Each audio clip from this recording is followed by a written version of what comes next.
Man, Myth, and Magic, an illustrated encyclopedia of the supernatural, is one of those things that I would visit libraries and take notes on. A lot of libraries have gotten rid of a lot of stuff from their reference sections. And it's not just that stuff in the reference section that they're going to put you on a list for, asking to see.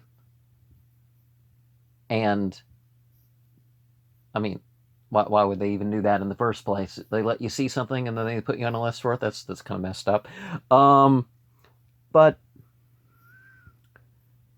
Richard Cavendish is the editor, and he's well known in this field. And Mircea Eliade was one of the most influential people in my development. There's a couple hundred other contributors of this series of humanity's interaction with the supernatural, or at least its projection of the supernatural. And so we start really in Africa. And there's reasons why Africa is more Islamic than it is Christian, because in the base teachings, Islam doesn't criticize people for their desires. It's not a separation with the natural man. And it's not a separation of, the direct spiritual relationship that the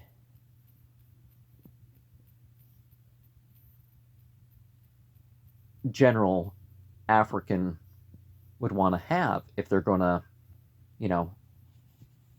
have a spiritual involvement. Specifically, we can look at the Ashanti tribe. And you could say they were monotheistic. By monotheistic, meaning they weren't monotheist at all, really. But there was a tendency. And every entity that ended up being worshipped, there were particular rules and stuff involved. But there is the entity beyond those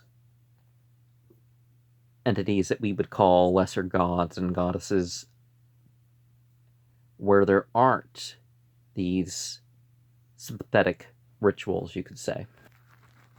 The reference to Astarte kind of makes you think of the Catholic talk about the Queen of Heaven, but obviously Astarte with the sex and the drugs is more obviously something different, right?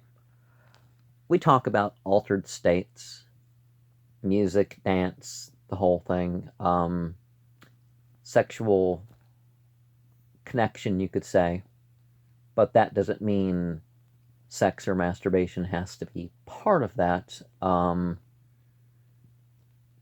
There are certain people who do rituals in the nude, and I did not expect the amount of nudity that appears in this book, but it's not, it's not eroticized, if that's what one's thinking. So in that sense, I would not say that there's any pornography in this book. Although some of the people who made church paintings, I would probably say that goes there. Witchcraft. Squeaky chair. Shouldn't move. But witchcraft is really a word for Satanism. And in Africa, there used to be, and occasionally there still are, people who go around in pointy hats to hunt the witches. And that idea spread north into Spain. And, those pointy hoods and stuff became more like church official outfits. And then it spread to America. So, that's an origin of that. We talk about astral travel and Aleister Crowley, and my days interacting with a certain group.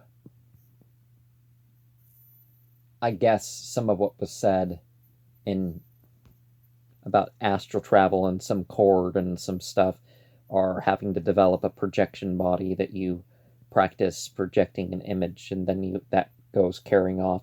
These things aren't necessary for astral travel, as you could say. And sometimes some experiences that you may have may not find the reference to other people having until you end up having them yourself. And astrology. Well, there's a precession of the equinoxes at every 72 days, and I did a program, Astrology Without Idolatry. I guess I broke that into 2 programs. And I've incorporated astrological meaning and stuff. But astrology used to be like the same as astronomy. So this idea that it rules over you or this or that, there's been a lot of study into things, and there have been people who were able to predict when people were born based on characteristics or the other way around, but it seems the more precise people tend to be about that, the less it is whatever. But it's a way to have meaning. And yes, the astrological houses, they say that it's not based on the constellations, but it sort of is. Just like, okay, if it's the age of Aquarius, well, depending on, did it happen in the 1800s or is it going to happen in the 2400s of the Common Era? It depends on where you list the stars, but it's become more streamlined. We have 88 main constellations, and they all have a story. And,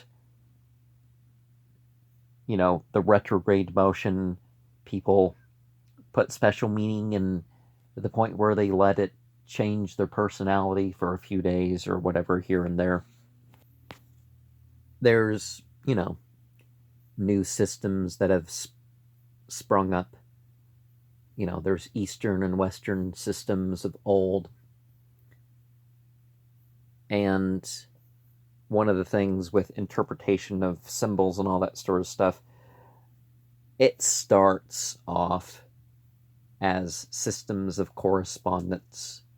And then you get to the point where you can livingly explain and express those correspondences. This book, and further on in the series, talks about certain animals. Obviously they show a crocodile, but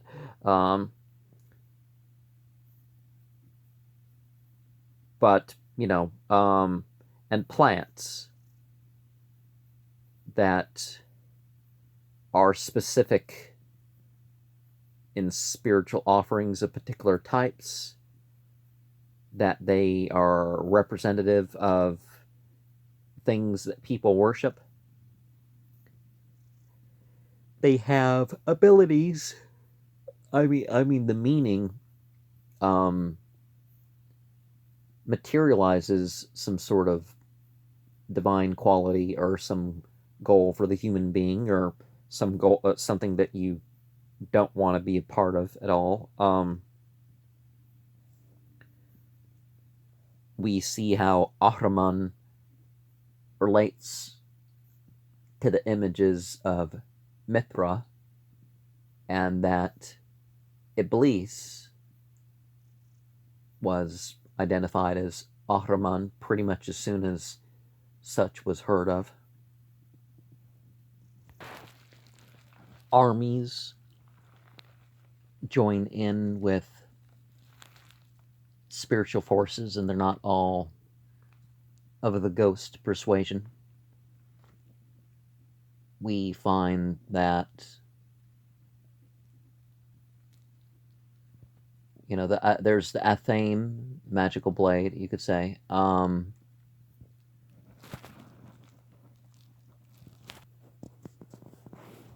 Alchemy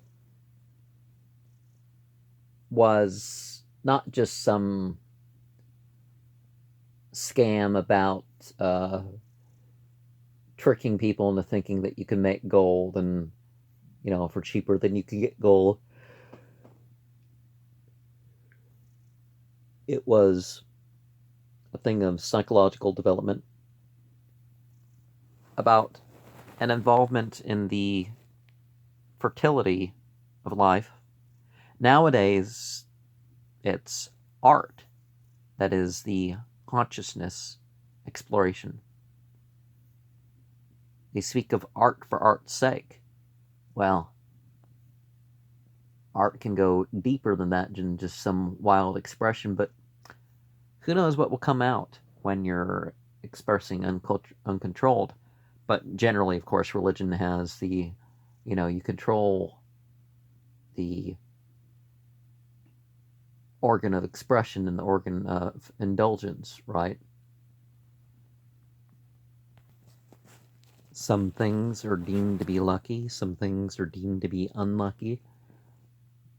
And what this is in your culture or your interpretation can certainly have its effect. There's the universality of the response to the afterlife.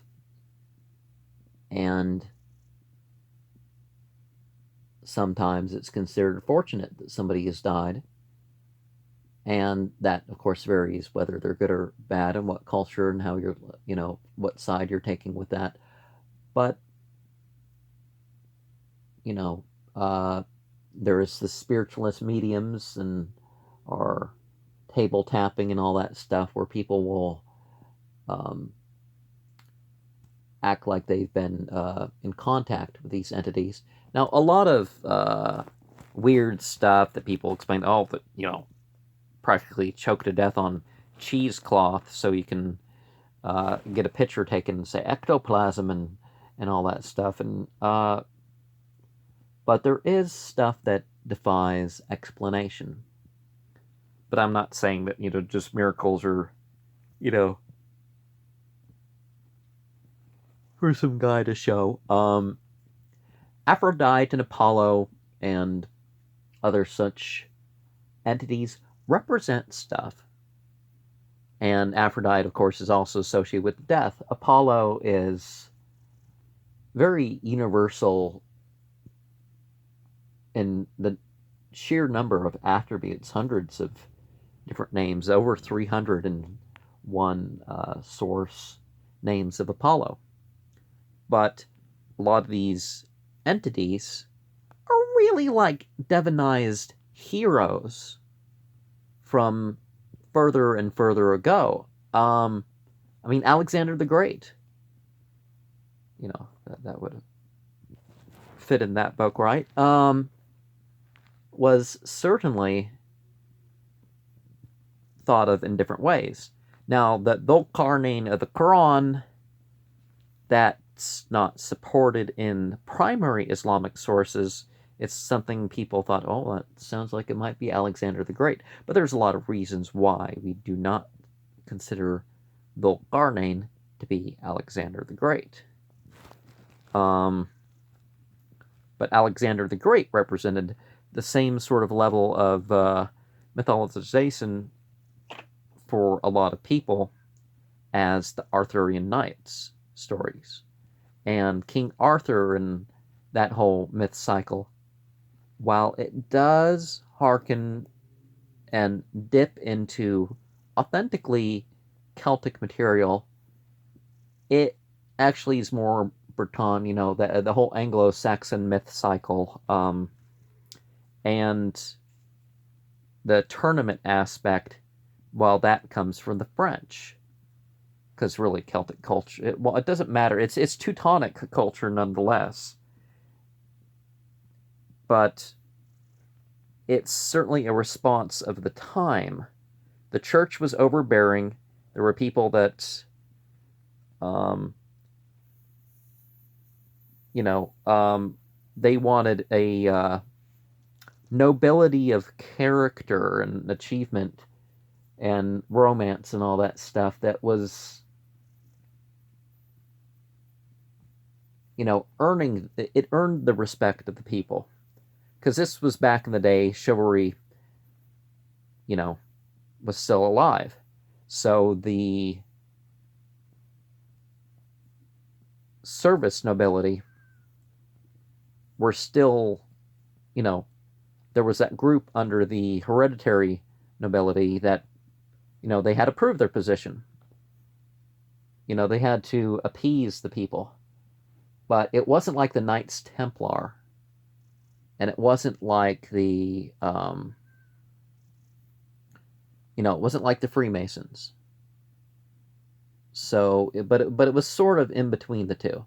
So the Knights Templar was very ecclesiastical, authority driven, sort of monkish and all that.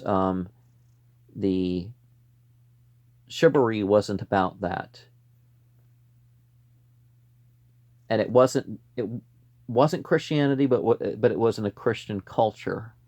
And of course, the Freemasons, you didn't have to be Christian, and that sort of thing. So basically, it's a mythologization of that period more than it is drawn from a historical King Arthur, which there appears to have been, and there's some Welsh sources and stuff you can look into with that. And I've talked more about that elsewhere, so I'll move on to something else. We have the Algonquin Native Americans and their down-to-earth use of the animals and the plants and all that stuff. And there were plant spirits and Hiawatha, the singer of the spiritual message, and they had wood henges and such for their rituals. There were some mound buildings among them, wasn't there?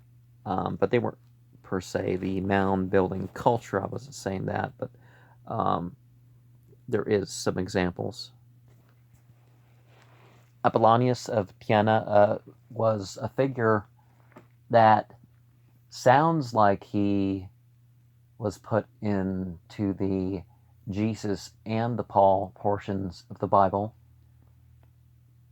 I mean, as being both of those individuals, how the Bible represent them is really sort of a bit like Paul.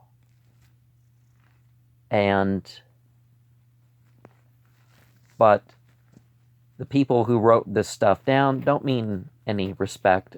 I mean, or disrespect, really. It was an independent gospel, you could say.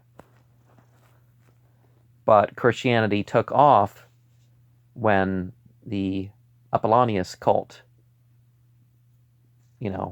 started decreasing around 100 to 120. And then when that pretty much faded away, then the book of Acts and the other Gospels and stuff were written. We have the Inks and Province nuns, similar to the whole possession thing. Some people would say, well, they were having psychological fits. Well, sure. But there's the permission given in one's spiritual life that control is given over your mind or body. And perhaps these nuns left some doors open, or they opened some doors to influence that they could not handle, and even signed stuff to that effect. It doesn't sound like they were witches or any of that. The Inquisition is something that this book mentions, and the Inquisition, they tortured people into saying stuff, and people recanted, saying, "Hey, I only said whatever I said whatever they were trying to suggest to me to say, just to get them to stop torturing me." And you know,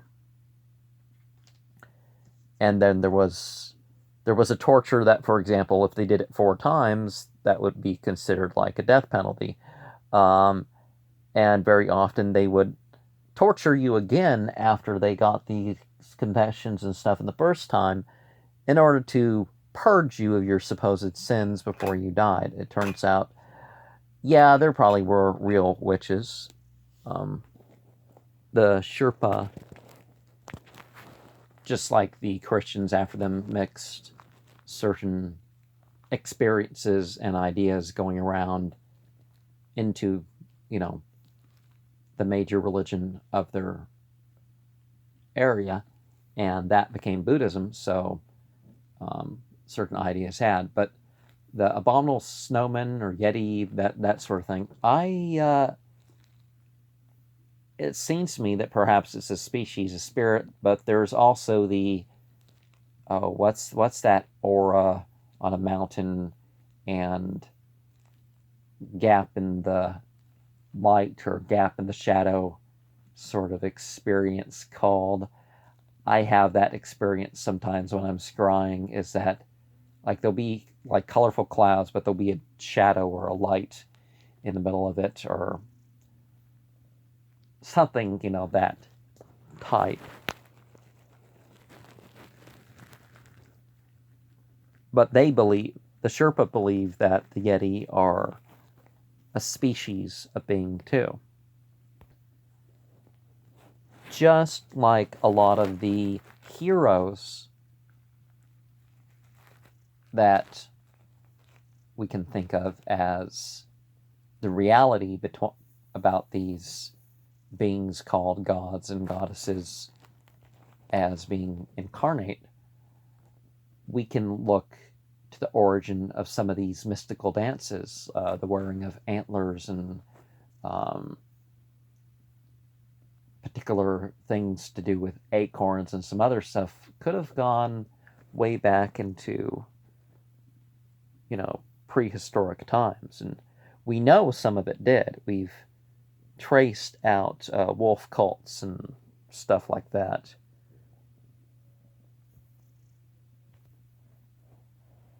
Split personalities and other psychological conditions can make certain perceptions more likely, and it can give an explanation rather than jumping to conclusions, because there is the false prophet proper, that they say they're spiritually gifted, but there's no reason for them to say this other than they're presuming. There's no spiritual awareness. There could be psychedelic experience or something like that, in one way or another, sure.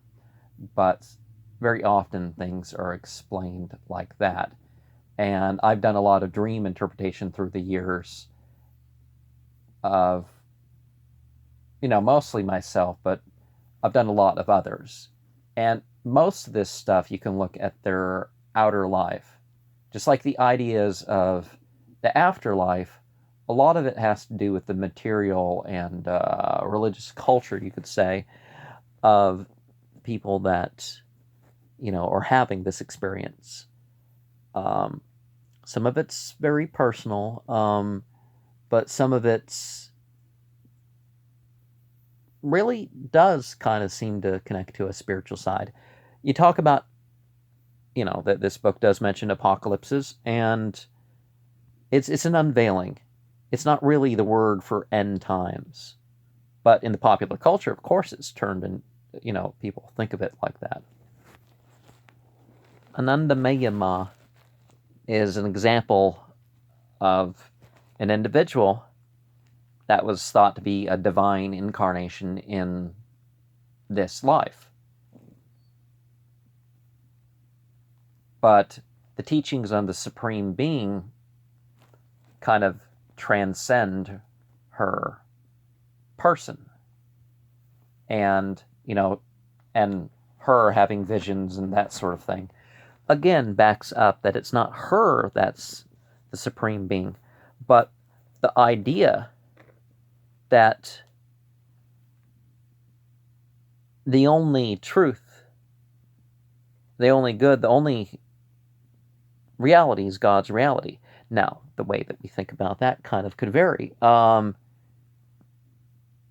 If the whole universe is a manifestation of God's power, okay, then this idea of God being specifically incarnate in one thing or another, because an omnipresent God would transcend the universe, and so nothing in the universe would be special in that sense. Does that mean that there's no sacred place or sacred object? Just like, no, that doesn't mean that.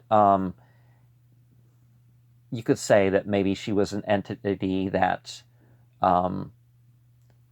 would have taught people and been sanctioned in one way or another to have done that. That's one thing. That could make sense because a lot of people don't get that not all perceptions and conclusions are the actual truth.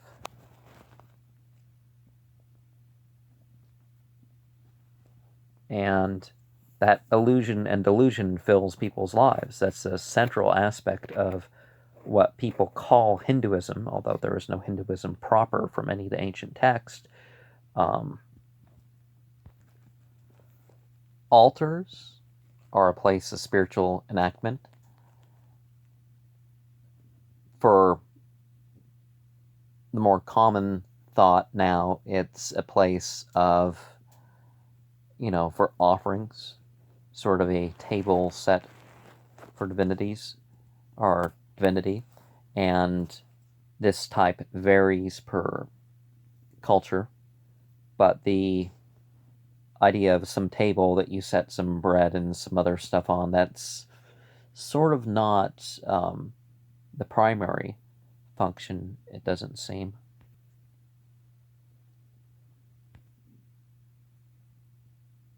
Ahriman and Ahura Mazda represent a spiritual war,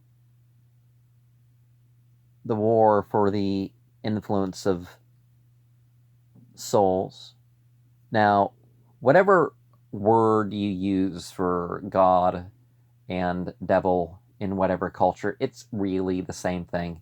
None of this nonsense that Christians invented the devil or the Jews invented the devil, when the word shaitan in the Avestan pretty much indicates who that is, and other incidences of that sort. But in most cultures, the idea is that we have a choice. And that's why people turn to witchcraft, which is properly the conscious dealing with demons. Now, people, I don't worship them, or it's like, yeah, you are treating them as gods and goddesses, and they think that they can have powers in this world and experiences and that sort of stuff as a result. Now, I don't see it being necessary to turn to that, to do that, but, this is what people choose. Animism, that there's essentially a spiritual life to everything, are pretty close thereof. Pretty close kind of leads to dynamism, that certain events or certain places bring about something. But it doesn't have to be a pantheism sort of thing. And then from the dynamism, you kind of distinguish, well, the angels and the demons and,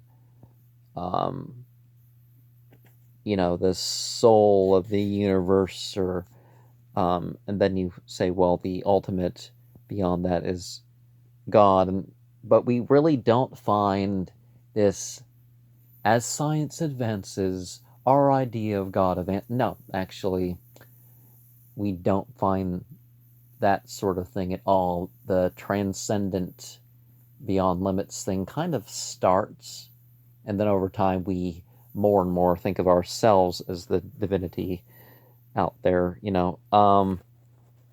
just like plants and stuff, we have sacred alphabets. Any alphabet can be given numerology and other symbology that you can use. There can be sacred origins of alphabets, and there can be further spiritual languages that people have. There's holidays that change over time, like Halloween started as a May 13th thing, and it mixed in because of the Samhain a week into November bit, and they made it to October 31st, November 1st and 2nd holiday. And, there's just so many things to talk about that I really can't